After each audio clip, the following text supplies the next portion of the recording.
Yo, Kamusta? Chris here. A mouse with a polling rate button? To be honest, this is the first time I see a mouse like this one.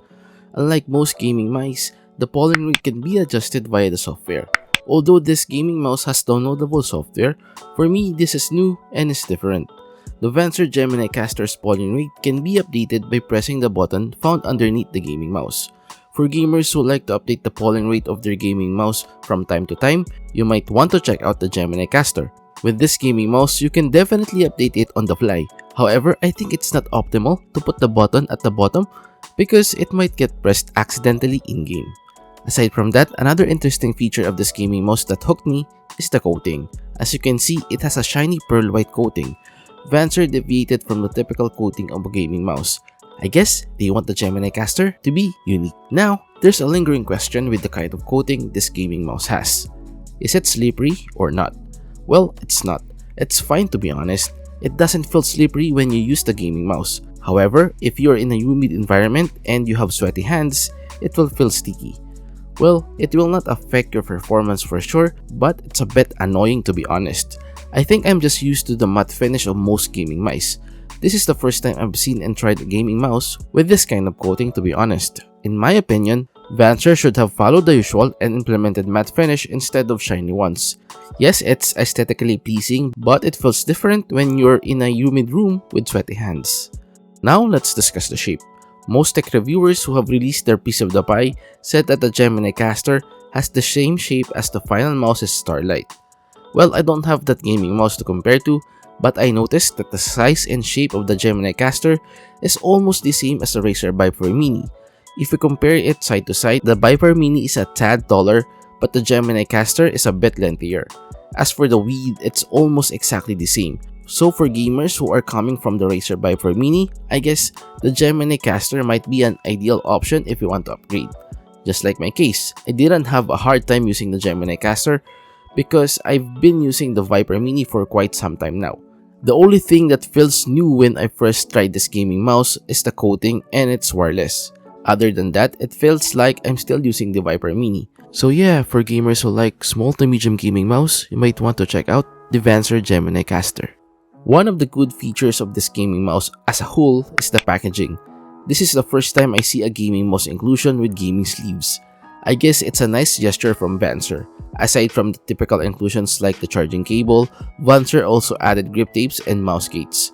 I think the inclusion of the Gemini Castor suffices for its price point. Another interesting part of the package is the USB dongle extender. It's quite big compared to the usual extender. Also, I thought that this dongle extender has the indicator screen featured in their advertisement, but upon confirming it with the seller, the dongle extender with the indicator screen is for the Pro version. Yes, Vancer will release a Pro version of the Gemini Castor next year. As for the price, the Gemini Castor is priced at 5,390 Philippine peso or around $90 US. To be honest, the price is high. But if you have the budget and you're curious about its coating and other specs, go on and grab this mouse. Let's move on and discuss its sensor. Just like most flagship releases by other brands, the Gemini Castor has a Pixar 3395 optical mouse sensor. This is expected to be honest. I think Pixar 3395 is the sensor for flagship releases this year. If Vancer did not use Pixar 3395, I will not purchase this mouse. The $90 price tag without Pixar 3395 is not worth it in my opinion. So far, in my 2 weeks of testing, I did not encounter any sensor related issues, no jittering, no spinouts, and such. I guess Vancer did a great job in implementing the Pixar 3395 in this gaming mouse. If you have been following gaming mouse releases this year, you'll notice that most flagship releases have KLGM 8.0. Vancer deviated again and picks TTC Gold as the switches of the Gemini Castor. I don't know the reason why, but I think it's okay. As per the side buttons, I have no information what switches were used in this gaming mouse.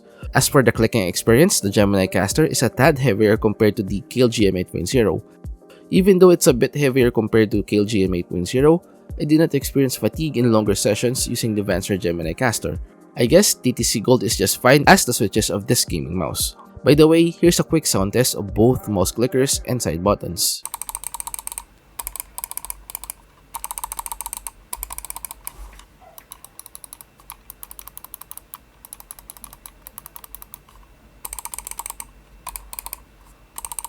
The Gemini Castor is a solid mouse and it doesn't have an extra top shell cover, meaning the top shell is fixed. Meanwhile, the hump and sides of this gaming mouse is quite impressive too.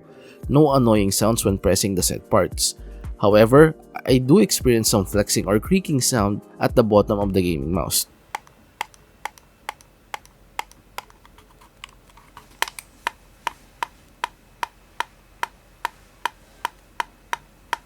Just like most gaming mice, the Gemini Castor is advertised as lightweight. The weight of this gaming mouse is around 57 grams. I think Vancer really did a great job in maintaining the sub 60 gram weight without compromising the battery and using a honeycomb top shell cover. With that being said, the Gemini Castor has 300 mAh battery capacity and has 59 hours of gaming time and almost 200 hours of standby time. Again, in my 2 weeks of testing, I only charged the battery of this gaming mouse once. I've been using this gaming mouse every day at work and my average daily usage is around 8 to 10 hours. I could say that the advertised gaming time is somewhat true. As of the time of recording, I still haven't charged the mouse for the second time. So yeah, the battery of the Vancer Gemini Castor is quite impressive. As for the charging time, it took me around 2 hours to fully charge it. While charging, you can still use the mouse. Actually, the wired mode for me is really a bonus. No need to wait while charging the gaming mouse. Now let's discuss the issues I found in this gaming mouse. Like I said earlier, there's a flexing or creaking sound at the bottom when you press it. Aside from that, the side button of my unit got stuck once.